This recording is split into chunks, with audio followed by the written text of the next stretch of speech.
Hi, everybody. This is Tracy of Tracy's Fractured History and More. Today I'm coming to you with a story of an interesting person. I want to say hi and hello to everybody. Welcome for coming to my channel. I want to let you folks know that it is sensitive nature. So if you have a sensitive nature, please take this story and take it with a grain of salt. So here we go. And pardon me if I'm a little slow still, but I'm learning. I'm a learning. Okay. So again, let's get you started here. Hello. Welcome to my channel. Today I'm going to discuss the tragic story of Millicent Lillian Entwistle, otherwise known as Peg Entwistle, born on January 5th in 1908 in the town of Port Talbot, Glamorga, Wales, but spent most of her life in Kensington. Let me show you where Glamorga is. This is Glamorga, Wales. And as you see, it's kind of like at the bottom of Wales. And that's where that's where she was born. Her parents were Robert Sims Entwistle and Emily Stevenson Entwistle. Her mother was said to have died early, but there was no proof of a death record for Miss Entwistle's demise. Pardon me. Let me get this up here for you.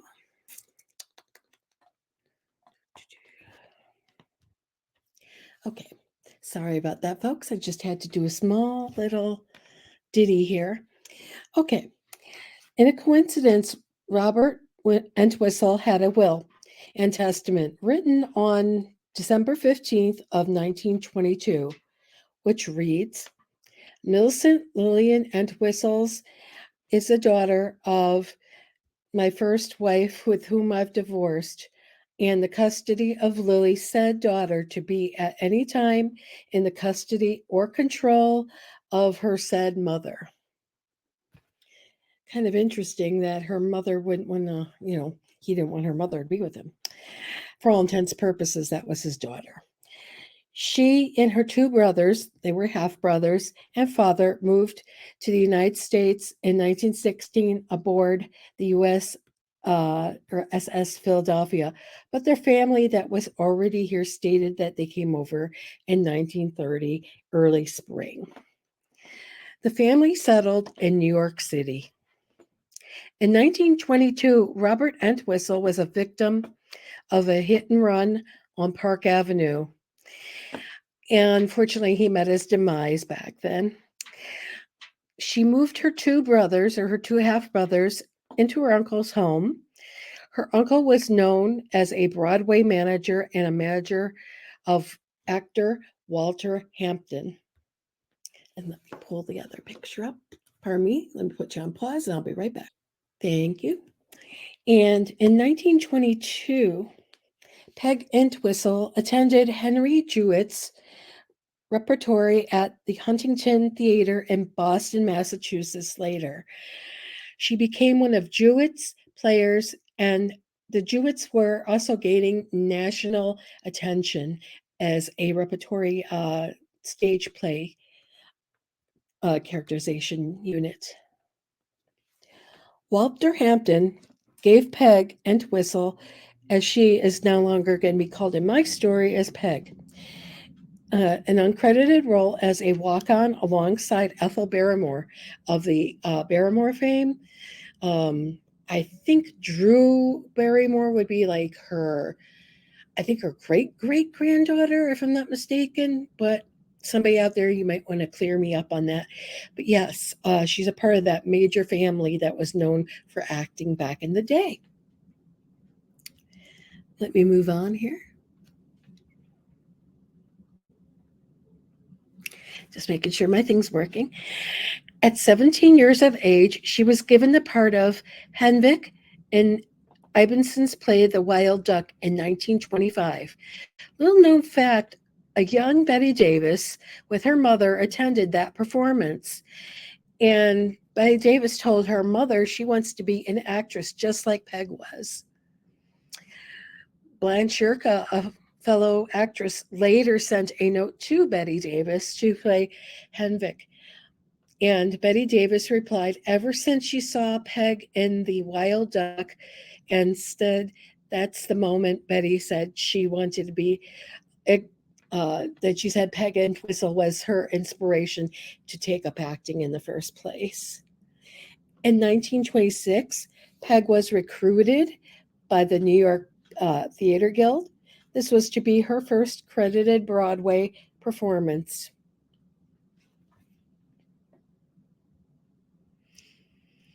Also in 1926 was also the play The Man from Toronto, playing Martha. The play ran from 1926 to 1932. Peg also worked with these named stars of the day: William Gillette, Dorothy Gish, Robert Cummings, Hugh Sinclair, Henry Tavers, Laureate Taylor.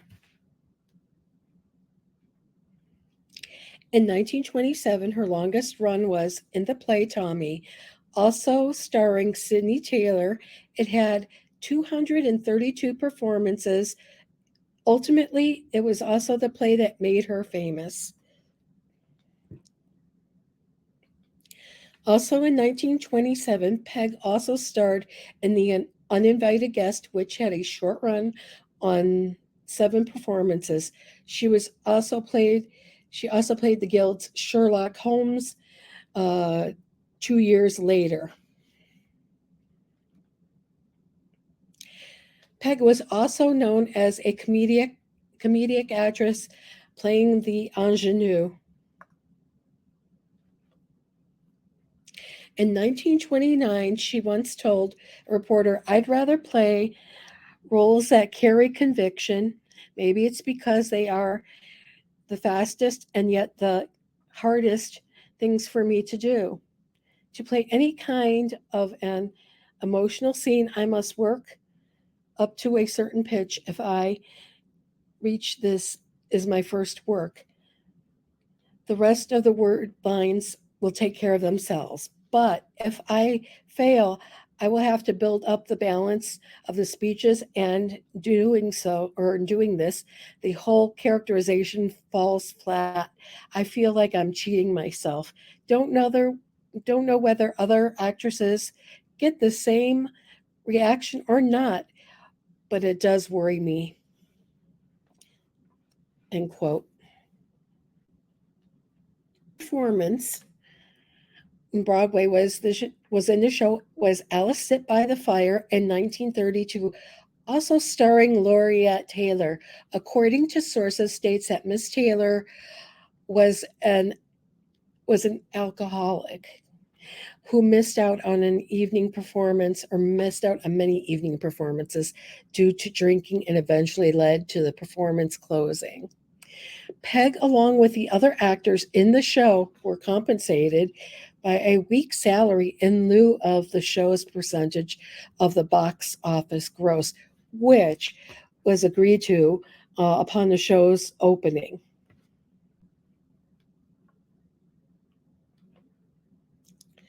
At the height of the Great Depression in 1932, Peg moved to Los Angeles while she played as Romney Brent in Mad Hopes alongside Billy Burke.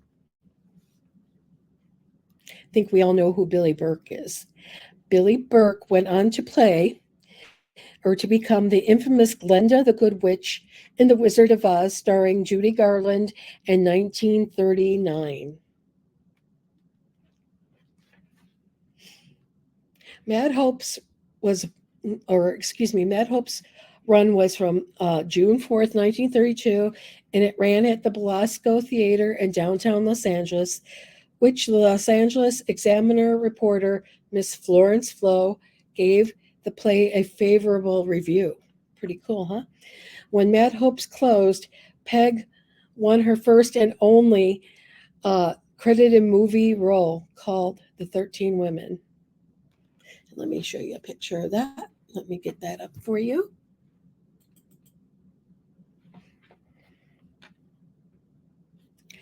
13 Women starred Myrna Loy and Irene Dunn. Mind you, this movie was mostly all women, and it was before the Hays Code. Let me give you a little brief synopsis on the Hays Code. The Hays Code was a guideline for movies regarding censorship and moral standards of what movies should be. Um, you know, and named for William H. Hays. In the short, Hays Code ran from 1934 to 1968. Back to 13 Women now. It was hailed in Variety magazine, so it got good marks. Unfortunately, 13 Women came out in 1932 after Peg's death, so it was posthumously released. Other facts about her. She married Robert Keith in 1927 until 1929. In 1929, she divorced Robert Keith due to domestic A and being eventually, it came out that Robert Keith was married before and sired at the time, excuse me, a 6-year-old son with his first wife. Sidebar, Robert Keith's was no other than Brian Keith's father, who starred in the 60s sitcom comedy Family Affair as Uncle Bill. Moving on to graphic number 6.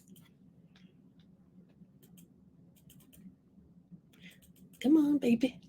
I know you could do it. Here we go.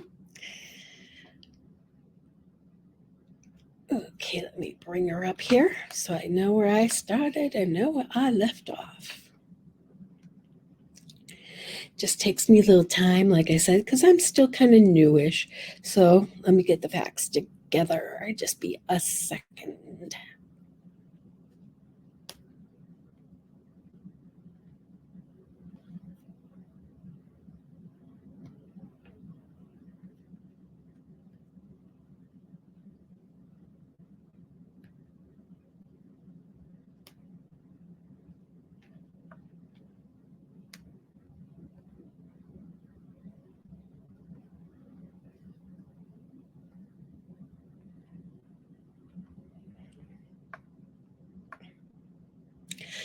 On September 18th, 1932, a woman was hiking under the Hollywood land sign.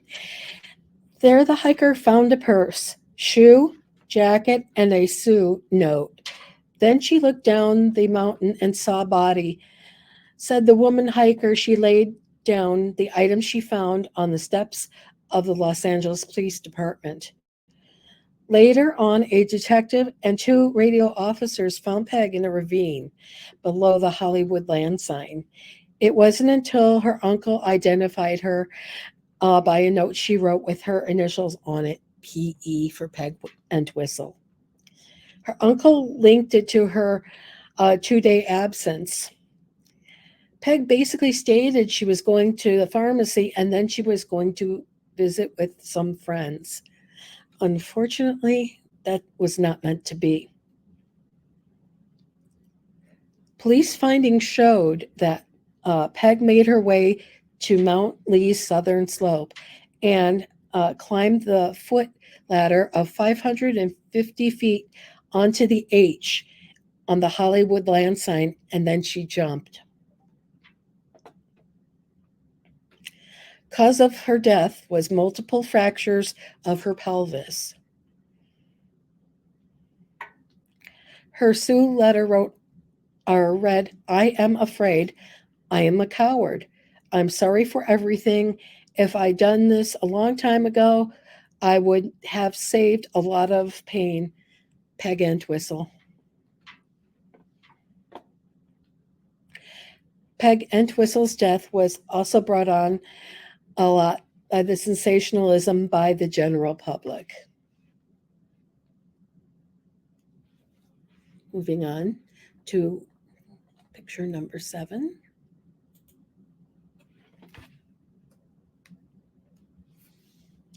The funeral took place on September 10th, 1932 at Strathers Mortuary in Hollywood. She was cremated, and she was finally interred at Oak Hill Cemetery in Glendale, Ohio, on January 5th, 1933, next to her father. Moving on, let me bring up another image. Recent Entwistle memorials in 2014 on Pegwood Entwistle's 100th anniversary of her death, held in a parking lot in Beechwood Market in Hollywood to honor her. They played 13 women outside, and they held a raffle from food and beverages proceeds sold at the event.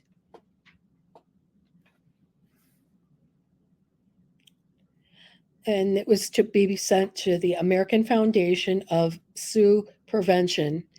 The event also held the the actual foundation also had their own little thing for her as well. And in 2017, a song called "Lust for Life" by singer-songwriter Lana Del Rey. And and in 2017, there was a movie called Hollywood Girl, the Peg and Whistle story, was played by Laura Ligori, or actress Laura Ligori. Basically, I just also wanted to thank you folks for listening to my video. I thought she was a fascinating person, and I thought this story, I would put my own spin to it. I thought it was pretty interesting, and she had such an interesting life. If basically the other thing I wanted to add to this story is, if you feel low and you can't take life anymore, please contact me. If you're one of my direct friends who has my number or my email address or whatever. If not, and you're one of my video friends, please call 988 if you ever feel like you need that kind of help. They're open 24/7. And as always, have a great day. Toodles.